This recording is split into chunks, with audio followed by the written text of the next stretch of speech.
আজি আমি শিকিম ৰেচিঅ মানে অনুপাত বুলি কয় আমি সদায় লগ পাই থকা বস্তু হয় এটা ৰেচিঅটো কেনেকুৱা বস্তু আমি ফাৰ্ষ্টত আমি জানি ল'ব লাগিব অনুপাত বুলি কোৱাৰ লগে লগে আমাৰ বহুতৰ কনফিউজন হয় আৰু অনুপাত অংকটো যিকোনো কম্পিটিটিভ এক্সাম হওক বা যিকোনো এক্সামত আহেই এটো আমি জানিবই লাগে এটা বস্তুৰ এটা চাব বস্তু কম বেছি উক চাপৰ গধুৰ পাতল দীঘল চুটি আদি বিচাৰ কৰিবলৈ হিঙতৰ তুলনা কৰাই হৈছে অনুপাত মানে they are the compared that object more and less heavy and thin long or short usually we make such comparisons মানে কি হয় বুলি কৈছে এতিয়া আমাৰ অনুপাতটো এনেকুৱা হয় উক চাপৰ আৰু কি পাতল আৰু গধুৰ এনেকা মানে বস্তু বিলাক সাপোজ আমি যদি দুটা অনুপাত লও সাপোজ ইয়াত মই এটা লৈছো ৰিমাৰ এটা যিকোনো এটা কামত ইনভেস্ট কৰিলে 20 টকা তাৰ পিছত প্ৰীতিয়ে যিকোনো কামত ইনভেস্ট কৰিলে সাপোজ 30 টকা এটা এই দুটাৰ অনুপাতটো আমি যদি উলোৱা হয় তেতিয়ালে 20:30 হয় এটা তাৰ আগতে আমি কিছুমান বস্তু জানিব লাগিব এটা এইটো আমি কি বুলি কওঁ এই 30 টো কি বুলি কওঁ প্ৰথমটো কি বুলি কয় আৰু দ্বিতীয়টো কি বুলি কওঁ আৰু আমাৰ অনুপাতত এইটো হয় টকা যদি থাকে পাৰেৰত যদি থাকে তেতিয়ালে এইটো কি হ'ব লাগিব টকাত থাকিব লাগিব তাৰ পিছত আমাৰ যদি মিটাৰত থাকে তেতিয়ালে সেন্টিমিটাৰত যদি থাকে এটো আমি অনুপাত কৰিব নোৱাৰো এই সেন্টিমিটাৰটো কোলে আনি ল'ব লাগিব মিটাৰলৈ আনি ল'ব লাগিব নহলে মিটাৰটো কোলে আনি ল'ব লাগিব সেন্টিমিটাৰ মানে এনেকা মনত ৰাখিলে হল এটা হাতী আছে হাতী আৰু এই নিগনি অনুপাত হ'ব নোৱাৰে এনেকা এটা মানে সদায় আমি লগ পাই থকা তুলনা কৰা হিতুৱে হিতুৰ লগত তুলনা কৰা হৈছে অনুপাত এতিয়া আমি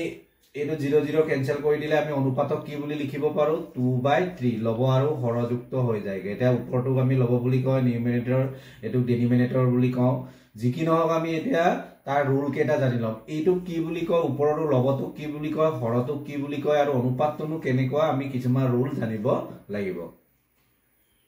সাপোজ আমি এতিয়া a:b is the ratio আমাৰ ধৰি ললো আমাৰ a অনুপাত b a ratio b এটা অনুপাত বুলি আমি ধৰি ললো সাপোজ এটা a টো এটা অনুপাত b টো এটা কি হয় a b এটা কি হয় অনুপাত বুলি ললো এটা a/b বুলি লিখিব পাৰো এটা এই a টো কি বুলি কয় এটো চাব ইয়াত এক পূৰ্বপদ বুলি কয় তাৰ পিছত b কি বুলি কয় উত্তৰ পদ বুলি কয় এটো কি পূৰ্বপদ আৰু এটো কি বুলি কয় উত্তৰ পদ বুলি কয় তেতিয়ালে here a is the called the preposition and b is the suffix এটো আমি জানিব লাগিব উপৰৰটো কি বুলি কয় পূৰ্বপদ আৰু তলৰটো কি বুলি কয় উত্তৰ পদ তাৰ পিছত আৰু এটা ৰুল আছে a equal b তেন্তে a অনুপাত b অনুপাতটো একক অনুপাত বুলি কোৱা হয় মানে a আৰু b যদি ইকুৱেল হয় then ratio a is to b is called unit ratio মানে এটো কি বুলি কয় একক অনুপাত বুলি কোৱা হয় তাৰ পিছত আমি এটা एग्जांपल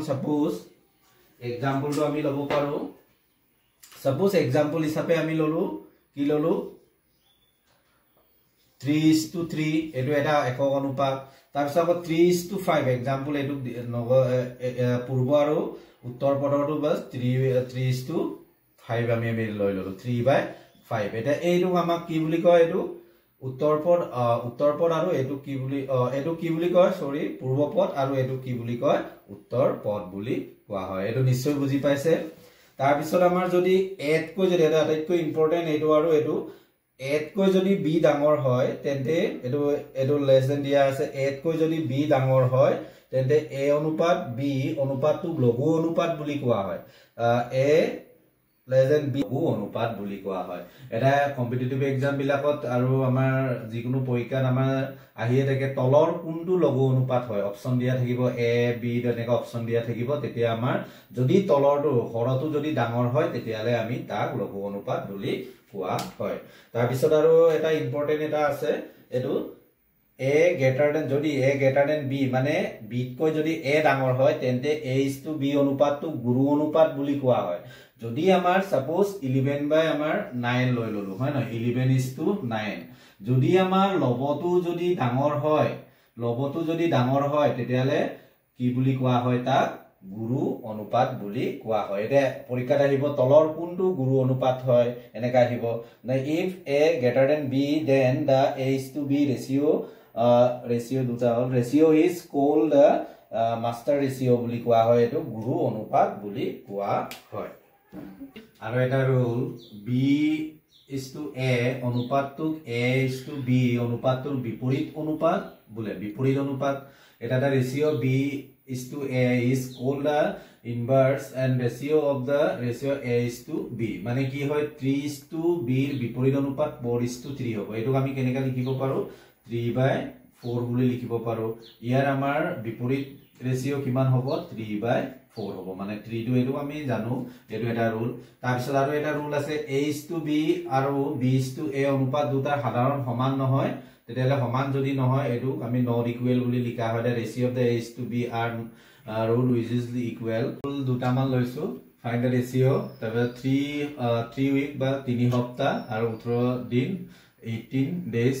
find the ratio উলিয়াব দিছে suppose তেতিয়ালে আমি ফাৰ্স্ট চাব লাগিব যে এটো সপ্তাহত আছে এটো দিনত আছে তেতিয়ালে এটোটো আমি ডাইৰেক্টলি আমি অনুপাত কৰিব নোৱাৰো আমি সপ্তাহটো কলৈ আনি লব লাগিব দিনলৈ আনি লব লাগিব নহলে দিনটো কলৈ আনিব লাগিব সপ্তাহলৈ আনি লব লাগিব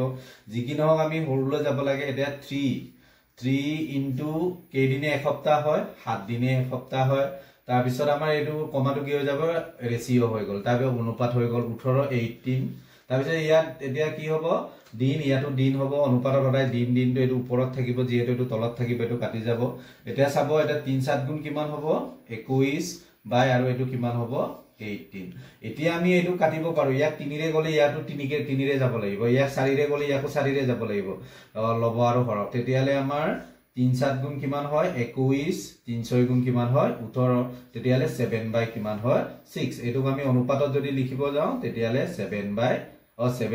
কি হ'ব 6 হ'ব এটো নিশ্চয় বুজি পাইছে তাৰ পিছত আৰু এটা আছে মিনিট 3 মিনিট আৰু কিমান আছে 70 সেকেন্ড 7 অনুপাতত উলিওৱা তেতিয়ালে এটো সেকেন্ডত আছে এটো মিনিটত আছে তেতিয়ালে আমি মিনিটটো আমি সেকেন্ডলৈ কনভাৰ্ট কৰো হৰুলৈ যাব লাগে সদায় আৰু এটা মনত ৰাখিব অনুপাতৰ একক আছে নে বুলি কেতিয়াবা দিয়া থাকে ৰেচিঅ'ৰ কোনো একক নাই কাৰণ এটো যেহেতু আমাৰ গোটা বস্তু বা যিকোনো বস্তু আমাৰ তুলনা কৰা হৈছে অনুপাত তাৰ পিছত আৰু যিকিনক এটো চাও আৰু এটা মই পাৰ্ট 2 এটা দিব লাগিব অনুপাতৰ বহুত শিকিব লগিয়া আছে এটা চাব 3 ইনটু কিমান হ'ব কিমান মিনিটে 1 সেকেন্ড হয় কিমান সেকেন্ডে 1 মিনিট হয় 60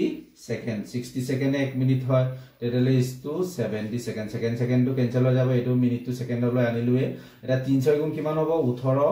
180 হ'ব তাৰ পিছত এটো কি হ'ব 70 7 কেনসেল হৈ গল তেতিয়ালে 18 is to কি হৈ যাব 18/7 বুলি লিখি ললো যিকিনো এটো আমি কেনেকা লিখিব পাৰো 18 is to 7 বুলি আমি কি কৰিব পাৰো লিখিব পাৰো নিশ্চয় বুজি পাইছে আৰু মই পাৰ্ট 2 এটা দিম ৰেচিঅ'ৰ